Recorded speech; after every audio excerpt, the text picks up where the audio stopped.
So I was basically up researching last night and I came across something that I thought was very interesting that I want to share with you guys. So I'm a little mind blown right now, but there is a politician. His name is Marcel de Graff.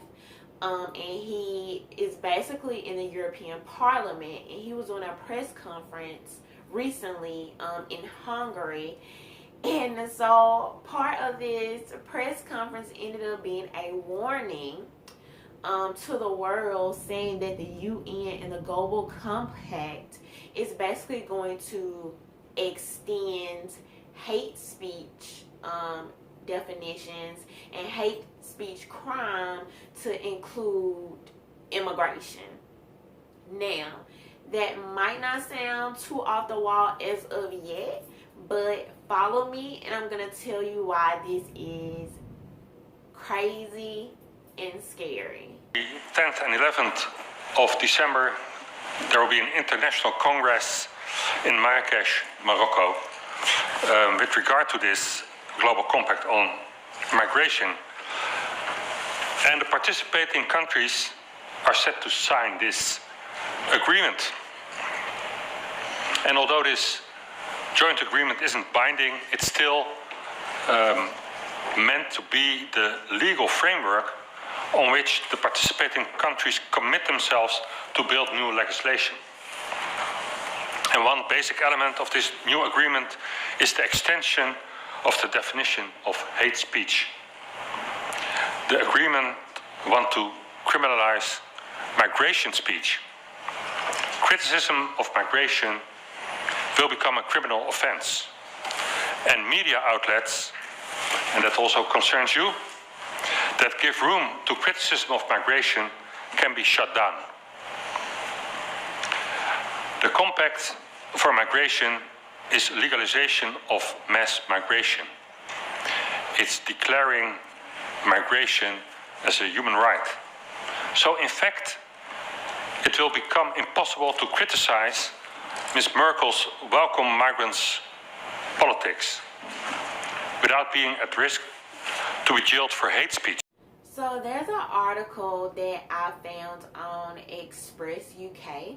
The title of the article is PC Gone Mad. Criticizing migration could become criminal offense under new plan. A leading MEP has warned EU citizens they could be jailed for criticizing migration policies if a new United Nations agreement is acted upon. One basic element of this new agreement is the extension of the definition of hate speech. The agreement wants to criminalize migration speech. Criticism of migration will become a criminal offense.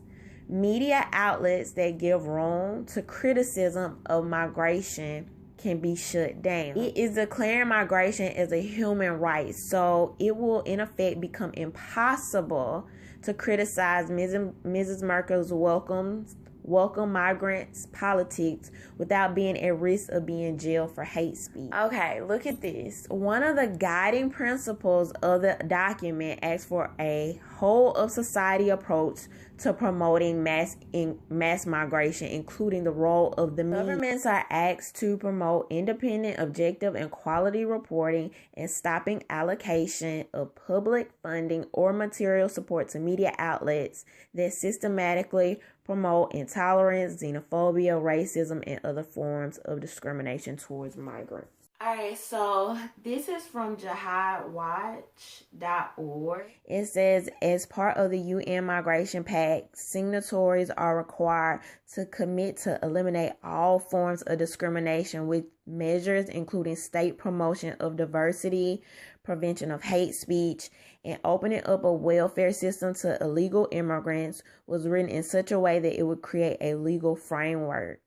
So not only does this not distinguish between legal and illegal immigration, it is basically going to set the framework for future laws of all of the countries participating in the UN. Let's take a look at the definition of what is hate speech. Hate speech is speech that attacks a person or group on the basis of attributes such as race, religion, ethnic origin, national origin, sex, disability, sexual orientation, or gender identity. The law of some countries describes hate speech as speech, gesture, or conduct, writing, or display that incites violence or prejudicial action against a protected group or individual on the basis of their membership of the group or because it disparages or intimidates a protected group. Like, do y'all realize how scary this is? So the first article that I read basically was saying how this can end up affecting the media.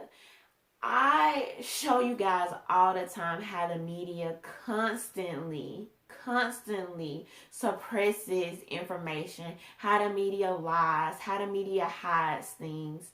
If this was ever to affect America, where hopefully it won't because we have the freedom of speech, you have to think about how this will further change the landscape of the media, the news, information that we receive, because there is no cap on hate speech, okay? This is why you have so many people that are so fearful of the freaking UN. Because, like, what do? Do you come up with a list of words that you feel are, like, just too hateful? Do you, like, who gets to decide? That gives judges, that gives the government way too much power to decide what is hateful. Hateful speech could be between any protected class. So I could say something as simple as you throw like a girl. And people, if someone watching me thinks that is offensive to women, who's to say that they can't say that this is inciting violence or discriminatory practices against women? Who's to say that if I say illegal immigration affects young black working class men the most, who's to say that is not offensive? Okay, who gets to decide if that is hate speech or not? And so we are really starting to blur the lines of what the heck is hate speech and what is not. And so let me tell y'all this. I don't know if y'all remember, but a little while back, Trump made a speech in front of the UN. So I found it super interesting at that time, and I don't know why I didn't do a video about this, but this just proves how everything kind of comes full circle. So at the time, you know, Trump was speaking, he was making a speech in front of the UN, and so all of the media outlets were basically blasting him because they were talking about how people started laughing at him about basically him talking about his accomplishments since he's been in office. So when I went to watch the speech, and I think it's like a 30-minute speech, and I'm like, wow. So every single thing this man said in this speech, the media decided to highlight the 15 seconds that the people there listening laughed out of every single thing he said in his speech. So I'm going to go back to show y'all some important parts of this speech real quick. America will always choose independence and cooperation over global governance, control, and domination. I honor the right of every nation in this room to pursue its own customs, beliefs, and traditions. The United States will not tell you how to live or work or worship. We only ask that you honor our sovereignty in return. The United States will provide no support and recognition to the International Criminal Court. As far as America is concerned, the ICC has no jurisdiction, no legitimacy, and no authority. The ICC claims near universal jurisdiction over the citizens of every country. violating all principles of justice, fairness, and due process. We will never surrender America's sovereignty to an unelected, unaccountable global bureaucracy. America is governed by Americans. Nations must defend against threats to sovereignty, not just from global governments, but also from other new forms of coercion and domination. We are committed to maintaining our independence from the encroachment of expansionist foreign powers. It has been the formal policy of our country since President Monroe that we reject the interference of foreign nations in this hemisphere and in our own affairs. Like, so are y'all seeing the connection? Are y'all seeing the magnitude of this?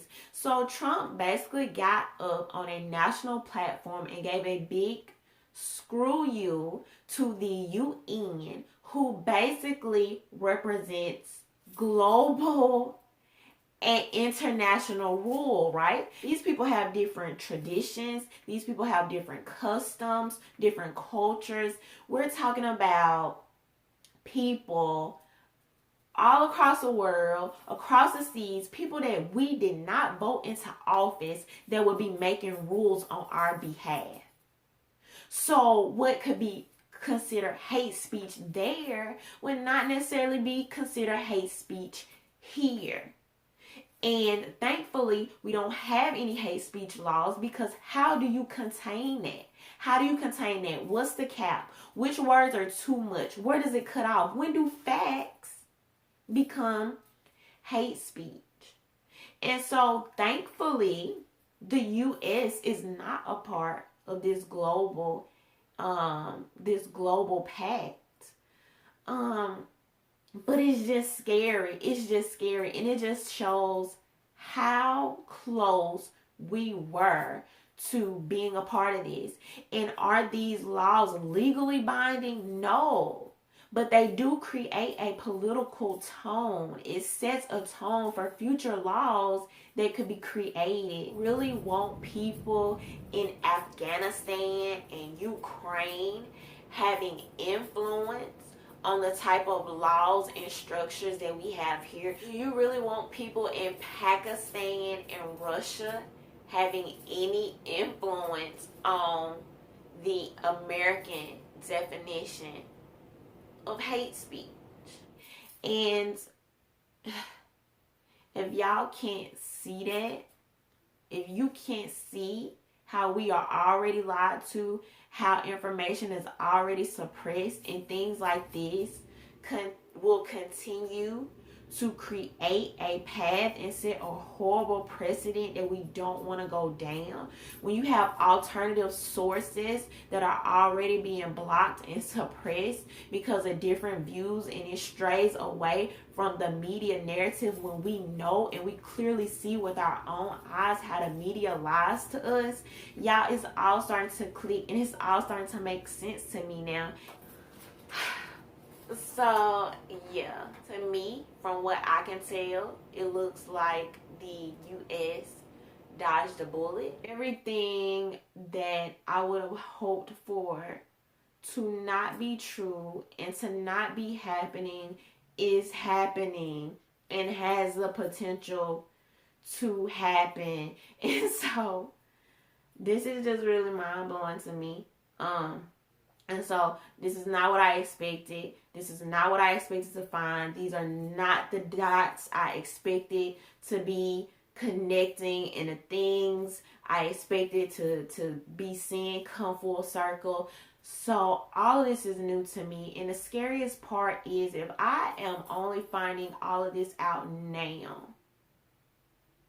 what more is to be found? And I cannot unsee these things. I cannot unsee these things, and I cannot make these things up. And I am showing y'all, as it appears to me, I am taking y'all on this journey.